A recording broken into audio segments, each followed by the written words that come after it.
Hello, hello. Happy Monday, or no, sorry, Tuesday, Wednesday, whatever day. Happy day. Gosh, I feel like it's been a long time since I've done a live. I was like, what do I do? How do I remember? I'm actually in a new city now. I'm in Shanghai. So I have a different background, some lovely plants. Um, and I'm just here for a couple of days as my journey saga continues and I continue to like wait for my passport to be returned and like yeah, taking forever. But anyway, I am staying by the French concession. Well, it previously was called the French concession district. They don't like calling it that anymore, I guess. Um, but it's supposed to be a really beautiful area. It has like that French influence, so it has cafes and a lot of greenery and places to walk and stuff like that. Um So yeah, I'm hoping to take myself out for a little walk today, um, in this area before I have to head back to Hangzhou. But yeah, today I wanted to introduce the I Ching. I've been thinking about this and I would love to do like maybe do a reading, but I'll talk about it today and we'll see if anybody's interested in a reading, we could maybe do one. So the I Ching is, or the Book of Changes, is a ancient text, a Chinese text. It's really old. It's like over 3,000 years old. And and it's kind of an oracle. So what you do is you throw sticks or you throw coins. And I have some coins here. The ancient these are not traditional ones. I do have some traditional ancient coins, but I don't have them with me. But these are like decorative versions. They just say, oops, they say like good fortune and things like that on them.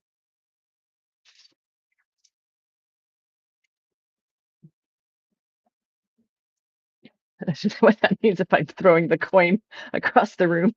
Hopefully that's not going to affect my good fortune. But anyway, so you have three coins, and like in the if you're using coins, they have two symbols on one side and four symbols on the other. And so when you throw the coins, you count up how many of the two-sided ones and how many of the four-sided ones, and um you you have that number and you draw a line based on the number. Anyway, you end up doing it 6 times and you get a hexagram based on your 6 throws, whether it's sticks or coins. And then that hexagram has meaning and you read about it in the Book of Changes. And then Confucius, when he came along, which was like 300 AD, I think, um, he was supposedly obsessed with the I Ching and wore out his copy. And he wrote his own commentary, which was called the 10, oh my gosh, what was it called? The 10 something. And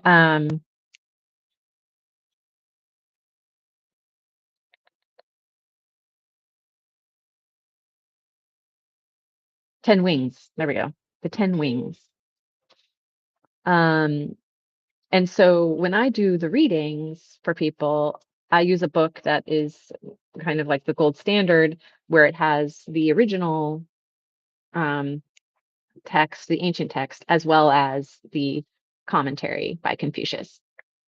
Um, and so another couple things about Confucius. Yeah, he lived in 551 to 479 BCE. Sorry, not AD. Forgive me. BCE. Which is interesting because they were like the text, the original. When I was looking up the research, they were like the original text is so old, over 3,000 years, but so is Confucius. So, so it's very interesting. I wonder where the original. I have to look into it more. I thought that Confucius actually wrote the Book of Changes, because he's so closely tied to it. Um, so this idea that it was around before him and he was just obsessed with it is really interesting. And I wonder, like, where did it come from then? Like, what do we know about the actual origin of it? Um, but so a couple things about Confucius. One is that he lived at the same time as Lao Tzu, and Lao Tzu is the founder of Taoism. So they have they kind of, I don't know if they were like frenemies or whatever, but they did kind of critique each other's philosophies. And Confucius is known for being more uh, more focused on like social commentary, political commentary, um, looking at how these instructions relate not just to us on an individual level, but on a family level, on a community level, on a society level, you know. And so he felt he was much more like kind of practical, I guess. He was considered more practical, more pragmatic, whereas Lao Tzu was more like just focus on like basically we can't ever solve the problem. We can't ever solve things on in society, and so we just need to see the big, like he was more esoteric. That's the word I'm looking for. Lao Tzu, more esoteric. And I also was at Confucius's home. The town where he was born and grew up is called Chufu, and he lived and his descendants lived there for 17 generations.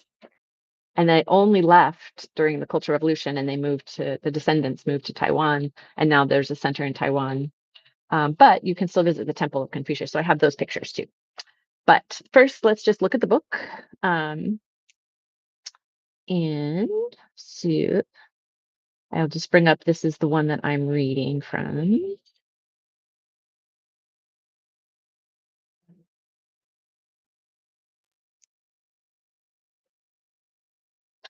Um, so this is the, yeah, it's considered the first book of oracles. And then became one of the five classics of Confucianism, a source for both Confucianist and Taoist philosophy.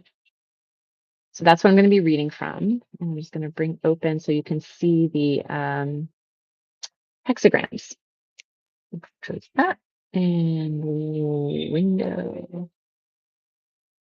There we go. Okay, so this is the index at the back of the book of the hexagrams. So you see there's solid lines and then dashed lines.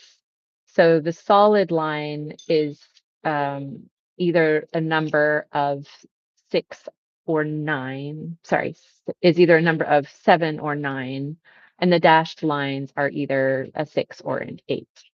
And the difference between the 6 and the 8 is that the 6, okay, seems like I got disconnected for a second there. Hopefully it's back. The 6 is considered a line of movement. And so it's changing from a 6 to a 7. Sorry, it's changing from a 6 to an 8. No, I was right. It's changing from a 6 to a 7. And the 9 is a line of movement. And that would be changing from a 9 to an 8. So basically, if you have 6s or 9s, you're going to look at your hexagram as it is, and then you're going to change those and look at the new one, and that's kind of the where you're headed. That's your direction. It's easier to explain when I do it. But what I wanted to show here is just that each of these, let me go over here. You can see like each of these is these 6 lines. They're actually 2 sets of 3 and each trigram has meaning. So if we look at, say, let's look at this one, tune, which got 3 solid lines and 3 dotted lines.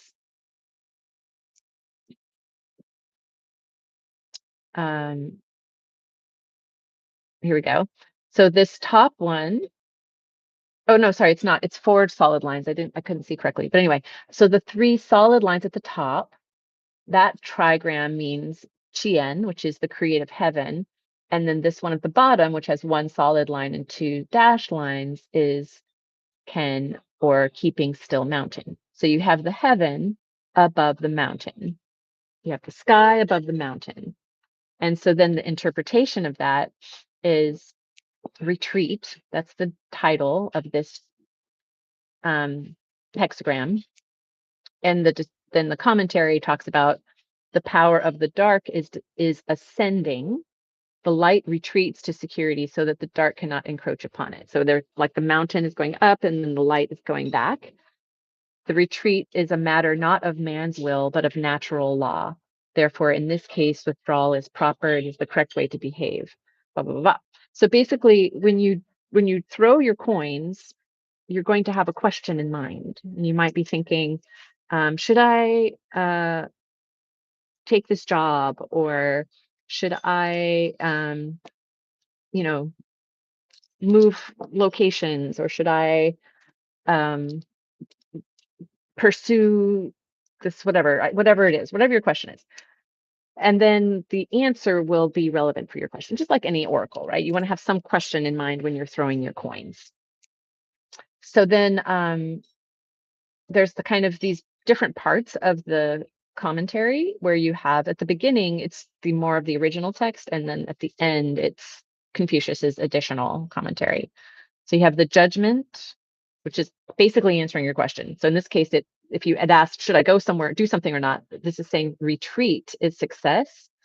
In what is small, perseverance furthers. Conditions are such that the hostile forces favored by the time are advancing. In this case, retreat is the right course, and it is through retreat that success is achieved. So it's saying an answer, if this was your answer to your question, it's saying, no, don't push forward, retreat, back up, right? And then it's like retreat is not to be confused with flight, blah, blah, blah. So anyway, so that's kind of your initial judgment. And then there's an image, the mountain under heaven, the image of retreat describes that. And then it goes through each of the individual lines. It only reads the movement lines, sixes and the nines, right? So if you have 6 at the beginning or whatever, you read those. And then yeah. I'm not sure. I think it's the the image part, I think, is the commentary from Confucius. Or maybe it's the lines interpretations. I'm not sure which part was from the original and then his edition. Um, so yeah, so that's and so like so then if you had lines of movement, some of these lines would change. You would look then at that next hexagram and then you would read that one as well. Okay. So so I've shown you the coins, you know, and then I want to just show you a little bit of his hometown because it's pretty cool. So let's go to that folder.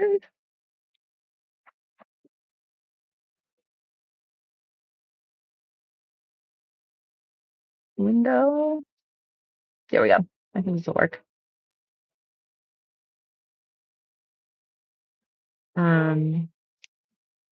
So this is the main one. This is the temple. Oh, it didn't open. Ah, I guess that didn't work. I've done this before and I had this problem and I forgot. But yeah, so this is the temple. This is his temple, Confucius Temple in Shufu, in the hometown where he had 17 generations that lived. And then let me just see if I can do this without it being too cumbersome. Let me open up something else here. Maybe let's just see if I can play the movie because that might be kind of fun.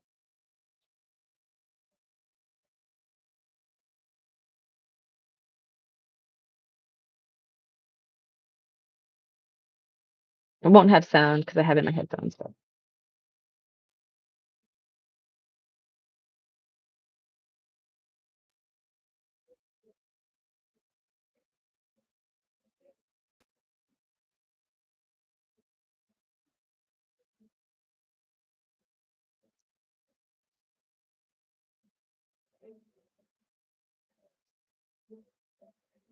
so many people. And this was, I think early in the morning, they they they had their first procession was at like 8 o'clock. Oh my gosh, I was really showing the crowds. It's fun though. Um,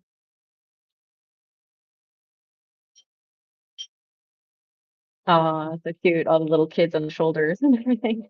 I love that. Um, so this was early morning. So my hotel was actually really close to, it was like a really inexpensive motel, but it was right close to Chufu, the temple. And and so it actually, when they started doing the demonstrations, those performances, I started hearing music and I was like, what is that? And I just like ran out my door and like was right there and got to watch these performances. Um, so that was really cool. But yeah, I think I think it's really incredible to think about a text that has influenced the world, you know, um, so deeply, and yet so many of us don't even know about it. I'm really interested in that. Like, I would like to learn more about the Quran and the Torah, and I mean, I know the Bible because I grew up with that, but and then I've read a lot of Buddhist texts because I've studied that, and I know certain Hindu texts, and they don't have to be all religious texts, so they can be other things, but um, yeah, and that's kind of one thing that's interesting about the I Ching and the Book of Changes is that it's really meant to be more of a guidebook and this practical thing. It's not trying to be a religious uh, founding a religion around a particular leader or anything like that. So yeah, I would like to learn more about it. If anybody knows more about the I Ching and the origins of it, yeah, please let me know. Um, but and then I guess the other thing was it's just really fun to do readings for people. So like if you would like to have a reading, if you have a question that you would like to ask the I Ching and see like how it responds, would love to do that. That would be really fun. So yeah, that's it. Just wanted to introduce the I Ching today, the Book of Changes, a little bit about Confucius and his life, and yeah, get started again with this after this little break that I've had. Oh goodness. All right. Well, I hope that you have a wonderful, wonderful day and happy Tuesday evening. Happy Wednesday for any of those of you who are over here. And please say hello in the comments. Please like if you watch the video. That's helpful for me to see. Um, and I look forward to seeing you tomorrow.